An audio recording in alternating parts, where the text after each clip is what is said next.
এখানে একটা কাতলা মাছ নিয়েছি আর কাতলা মাছটাকে কেটে ধুয়ে পরিষ্কার করে নিয়েছি। তারপর দিয়ে দিলাম নুন আর হলুদ সম পরিমাণে। নুন হলুদটা ভালো করে মাখিয়ে নেব। কেমন আছেন বন্ধুরা? বংরাধুনি রান্নাঘরে ফিরে এলাম আরও একটি নতুন পর্বে। আশা রাখবো ভালো আছেন এবং সুস্থ আছেন। আজ আমার এই ভিডিওটা দেখুন। লাগবে একটা ফুলকপি, বড় সাইজের একটা ফুলকপি। আমি এটাকে প্রথমে কেটে নেব। আর ফুলকপিটা কাটা হয়ে গেছে যখন, তখন এর একটা পাত্রের মধ্যে জল দিয়েছি, তার মধ্যে ফুলকপিটা দিয়ে আর নুন হলুদ দিয়ে সেদ্ধ করে নেব, মানে একটু ভাপিয়ে নেব। অন্য একটা পাত্রের মধ্যে সর্ষের তেলে মাছগুলো ভেজে নেব, একটু কড়া করে মাছ ভেজে নেব। মাছ ভাজা হয়ে গেছে। এবার ওই মাছ ভাজা তেলের মধ্যে দিয়ে দিতে হবে ফোড়ন।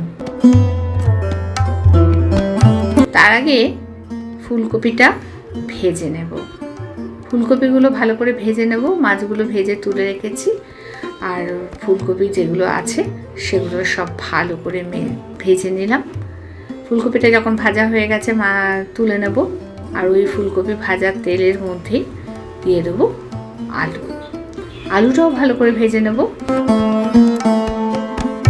এবার আলুটা যখন ভাজা তোলা হয়ে গেছে, দেখুন বন্ধুরা, ওই তেলের মধ্যেই কিন্তু আমি দিচ্ছি, আর তেল দেবো না, কারণ ফুলকপির মধ্যে মাছের মধ্যে প্রচুর তেল রয়েছে, যেটা নাকি পরে ঝোলের মধ্যে বেরিয়ে আসবে।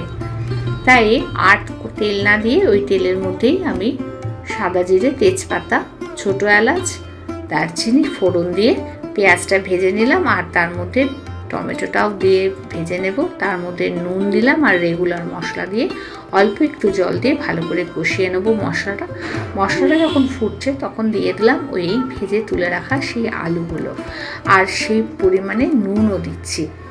আলুতে তাহলে নুনটা টেনে নেবে। মশলার মধ্যে মশলা কষানো হয়ে গেছে, আলুটা সেদ্ধ হয়ে গেছে, সেই সময় দিয়ে দিলাম ফুলকপি। আর এই ফুলকপিটা দিয়ে ভালো করে ফুটতে দেবো একসাথে। সম পরিমাণে একটুখানি জল দিলাম, যেটা নাকি আলু ফুলকপি সব ডুবে গেছে। এইবার পাত্রটা একটু আমার ছোট হয়ে যাচ্ছে, তাই অন্য একটা পাত্রের মধ্যে মাছগুলো আগে বিছিয়ে নিয়েছি। তার উপর দিয়ে ওই মাছের তৈরি করা ঝোলটা, যে ফুলকপি আলু দিয়ে তৈরি করা ঝোল, সেটা ঢেলে দিলাম। এবার একসঙ্গে যখন ফুটছে, রেডি হয়ে গেছে আজকে কাতলা মাছের ঝোল ফুলকপি দিয়ে। ভিডিওটা ভালো লাগলে প্রচুর শেয়ার করে লাইক করে দেবেন। নতুন বন্ধুরা সাবস্ক্রাইব করে পাশে থাকা বেল আইকনটি অল ক্লিক করে দেবেন। আজ তবে এই পর্যন্ত। ফিরে আসছি পরবর্তী ভিডিও নিয়ে। পরবর্তী সময় ভালো থাকবেন, সুস্থ থাকবেন। সঙ্গে থাকার জন্য ধন্যবাদ।